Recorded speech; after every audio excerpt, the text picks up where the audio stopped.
Hey guys, I have a training for you, and it's on a topic I think is real important. If I can find it, I lost it for a second. Sorry guys. So let me just grab it real quick.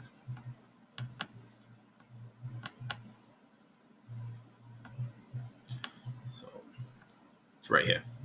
All right. So one of the things when when it comes to weight loss is sometimes people feel like, hey, I'm not eating a lot of calories. I'm not losing weight. And the truth is, if you're not losing weight, you're not eating less calories. You're not eating less calories. You're not in a caloric deficit, which means you're either eating enough calories to maintain your weight or lose your weight. Now, this can be an extremely frustrating process, which I totally get because you're making these sacrifices. You change what you eat, but you're still not losing weight.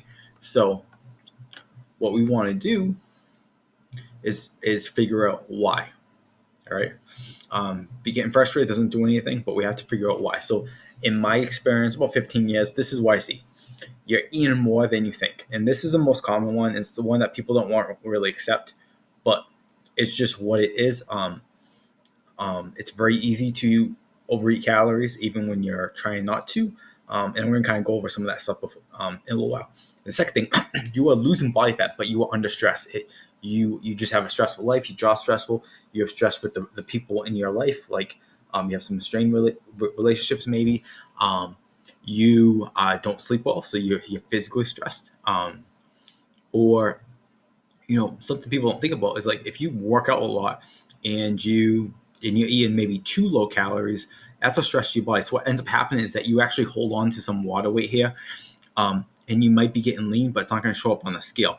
So I'm going to go over some of what I would do that. Number third one is your metabolism is adaptive. So what happens is like as we lose weight, as we go on diets, as we deal with different stress, metabolic rate will adapt. So metabolic rate is the calories that we burn. So about 70% of the calories our body will actually burn is we don't really have control. We don't have control over it. It's like it's just based on lean muscle mass, our genetics. So what ends up happening is that number can actually get reduced based on some things. So we're gonna go over that in a bit. So the first one is you're eating more than you think. So research has shown time and time again that people underestimate the calories by 50%. So people might think, hey, I'm eating 1,500 calories, but hey, I'm really eating 2,000, 2,500. So that's just it's a huge issue, and everyone thinks that this isn't them.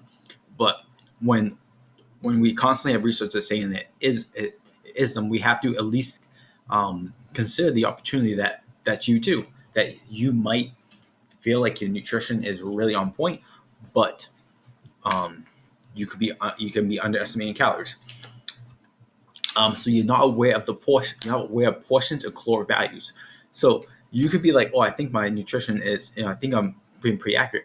But if you have never like weighed your food, if you haven't tracked your calories for a long period of time, there's a very slim chance that you're very good at just eyeballing things. So for example, if you're having rice, that you can just eyeball and be like, okay, that's a cup of rice. Or if you have like a cup of pasta, okay, that's a cup of pasta.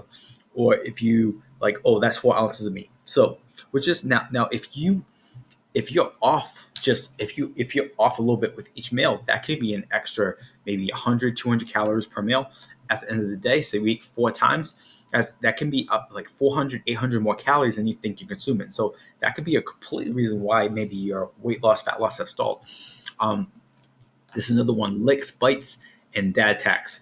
I just heard that this morning with one of my clients. But sometimes it's the things that we don't track. It's like it's you don't think of nothing. Maybe it's a piece of candy at work and it's so small you're like, oh, I won't track it. Or if it's like you clean up your son's daughter's plate and you pick on their food a little bit, or you're cooking dinner and you pick on some food as you're cooking, or maybe you're snacking on some like chips or something as you're cooking. We get eaten. Sometimes you're like, oh, I'm eating clean, but then you don't really track as accurately on the weekends for whatever reason. You're busy going out. And then the next thing is restaurant eating. And it's not that you can't eat at restaurants, but like you have to understand is that when they prepare your food, they're preparing it so it tastes the best. They're not preparing it for health or macro friendliness. So you're probably getting more calories than you think you are. So I remember this guy. He was like, "Oh, I thought I was making a good choice, and I had an omelet. I think it was like IHOP or something." It's like, "Oh," and then I looked up online later. It was a 2,000 calorie omelet. So again, stuff like that can be a huge thing. So if you're trying to lose fat, this is why you really shouldn't try to lose fat all year round. Like I like to do it in phases, like 2 weeks. I mean, like 1 month, 2 months. Really focus on trying to lose as much fat as possible, and then like you really maybe stop trying to go out to eat as much, and that can really help out. So the solution for this, and it's really like if you're hesitant to this, there's really no getting around it. You can try other things, but at the end of the day, this is the most common reason why people feel like they're eating less calories and they're not losing weight is that you actually eat more calories than you think. And the only true way to really make sure that this isn't the case is that you buy a food scale and you weigh and measure your food. Now, it doesn't take nearly as long as you think. It's a pretty quick thing. As far as it might seem like it's going to be a lot of work, but it's really not. It's one of those things where like you feel like it's going to be a lot of work. It's just almost the anxiety of doing it that's really worse than the actual doing it. But do this for 4 weeks and see where you get. So if you say the last 4 weeks, you're like, hey, I've been eating like 1,200 calories and I'm not losing weight, which most people should lose weight at that. That's a very small amount of calories. Now, weigh your food, track it, and then in the last 4 weeks, are you still getting 1,200 calories? If you are, maybe now you weren't looking to number 2, number 3, but if it's like, oh, it's actually 1,500, 1,600, 2,000 calories, now you know that you just have to buckle in with your nutrition a little bit and dial down your calories. And it's not that your metabolism is broken or that eating less calories doesn't work. It's just that you weren't as consistent as you thought you were, MB. So we're going to number 2. You're losing fat, but you're stressed. So in times of stress, we could be holding on to more water weight. This hides fat loss. So you could actually be dropping body fat, but it doesn't really show up on the scale much, if at all. So stress can be from sleep, from family issues, to low calories, to training. And I've had this so many times where people have probably eaten too little calories, and then they had something like, I remember this one lady, she was frustrated because her weight wasn't moving, but then Thanksgiving happened, and then the day after Thanksgiving, she dropped like 3 pounds, and she's like, "How the hell did this happen? I ate way more than I did." And usually, what that is telling you that you are overstressed, and when you gave your body more calories to basically help, and your body basically it was a way of de-stressing your body away, and then your body releases the weight. So this can happen here. So again, if you've done number 1, I would consider number 2. Try to do more recovery activities and see if that gets you to change. Sometimes, can we sleep better? Can we sleep more hours a night? If you're doing hard cardio like HIIT, CrossFit, can we replace that with easy cardio like cardio where you keep your heart rate between like 120, 150, aerobic workout, even just like walks? Can we increase calories for maybe like 1 to 3 days by like 300 calories? What does that do? And you'd be surprised that you're struggling to lose weight, but then you bump your calories up and you don't necessarily gain weight. And sometimes you can drop weight here. And again, if this happens, it's probably a sign that eating too low calories, your body's under stress, and you have to really start taking your recovery seriously, like sleep better, eat healthier foods, eat more calories on a consistent basis, that type of stuff. Also track progress with photos and measurements. This can happen sometimes. If you're like, say you're like 135 and you want to get to like 128 or something like that. It's not really a lot of weight. So sometimes what happens is that you're actually getting leaner, like you are burning body fat, but the weight isn't necessarily changing on the scale. So taking progress photos every week and then comparing them like maybe every month can be you might see like, okay, my weight's not changing that much, but I'm getting leaner. Or things like measurements, like measuring your waist, measuring your thigh, stuff like that. So that's number 2. Number 3, you have a slow metabolism. Now everyone thinks this, but this is usually rarer than what people think. Many people think it's first, but this is very rare. I'll rule out the first 2, and again, don't go right to this because I think you're going to be disappointed with the results. This can happen due to a medical issue. So if you maybe you have like a thyroid problem or something like that, like if you truly think you have a slow metabolism, you should probably go to a doctor and get some blood work, get things checked out, make sure everything is on the up and up.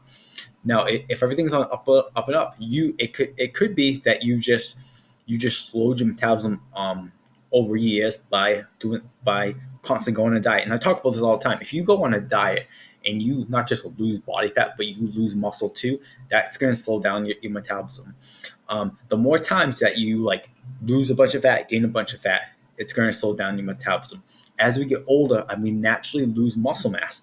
So as we get older, you'll just naturally lose muscle mass. So if you're not someone who strength trains, that could be a reason why you have a slow metabolism now. Now, if you are medically healthy, I would try to eat at maintenance calories for 8 weeks. Also, try to work in some of the number 2 stuff as far as recovery goes. Improve your sleep, replace hard cardio with easy cardio, because the whole reason why your metabolism downshifts like this and it adapts like that is because you probably put it under too much stress. So you have to basically try to undo it by giving it fuel. So you would want to eat at maintenance calories for 8 weeks, and then maybe try to lose fat. And a lot of times when you do this, your fat loss try will be a lot more successful. So if you don't know what to do, how to get your maintenance calories, you can Google TDEE, and a calculator will pop up, and you can just put in your numbers, and it'll give you maintenance calories. There's really 2 ways to do this. Especially if there's a big difference between the calories you're eating and your maintenance calories. So say you're eating 1,200 calories, but your maintenance calories is like 1,900, huge jump. So 2 ways you could do it. You could just jump. You're probably going to gain a decent amount of weight, but it'll eventually plateau. And again, long term, it's going to really help you out. All right. So if you can kind of mentally handle that, then you can do it that way. So that's one way. Just jump right to maintenance calories and just eat like that for maybe 4 or 8 weeks. Another way is what we call a reverse diet. Okay, and the idea does the same thing, but sometimes people like it a little better because you don't gain as much weight. And if you do gain weight, the weight gain is a little slower. So what you would do is you would add 200 calories. So say your maintenance you're in 1,200 calories, your maintenance calories is 1,900. You would stop by adding maybe 200 calories. And then basically you're going to eat those calories until your weight stabilizes. You either stop gaining weight or you haven't gained weight at all. Once that happens, you're going to add another 100. And same thing, do that until your weight stabilizes. So if you're gaining weight, you're going to keep that calories until your weight until you're not really gaining weight anymore. And you continue that process until you get to around your maintenance calories. And then you could probably hang out there for a little bit. So that might take the full 8 weeks.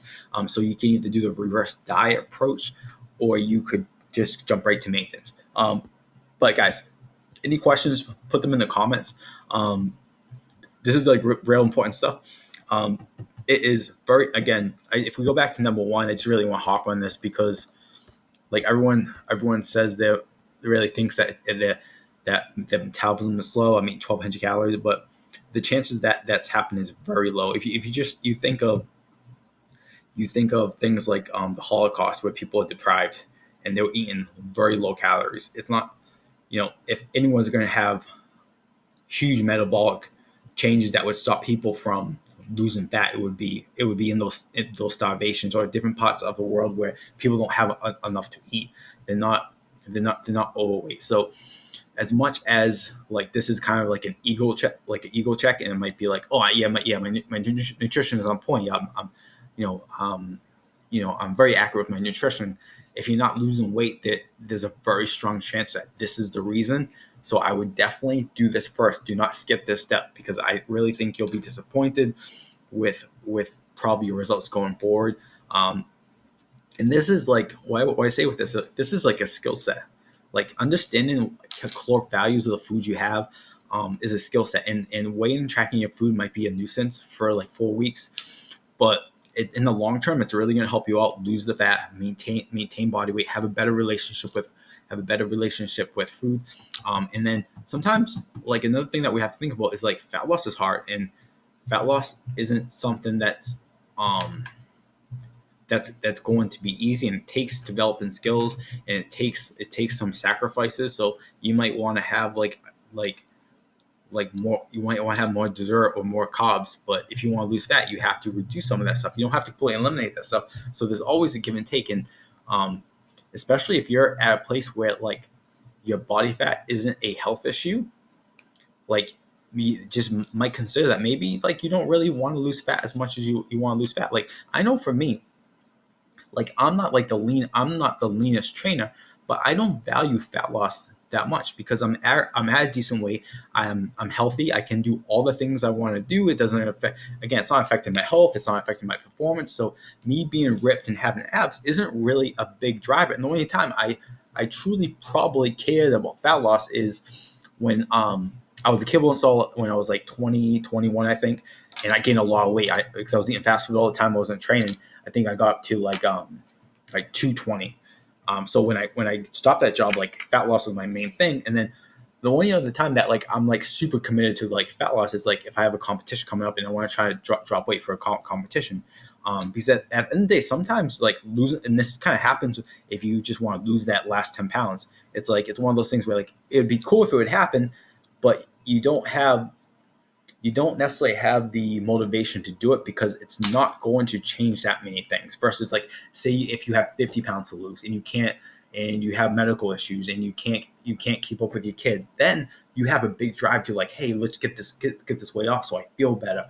But sometimes when you get to that weight, you're like, you're feeling good and you have all these positive things, and the last 10 pounds are like, hey, it would feel really good. I think I would feel good and I would like maybe how I looked a little better. But again, it's not that enough pain to really drive you. And it might just be something that you don't necessarily like are really committed to do that. And just think about in life in general is like usually like we're usually driven by pain more than we're driven by like pleasure. And I'll give you like a quick example, and then I want to end this. Is like I kind of suck doing like mobility, doing lots of like mobility and flexibility stuff, like foam rolling, stretching. Like I hate it, and I do it during the warm up, but I don't really do any maybe as much extra as I should. But when I'm in pain, if I tweak my neck, I tweak my shoulder, I tweak my hip, I tweak my back, then I'm like, oh, and then I'm committed to it. Then I'm doing it every day so I can feel better.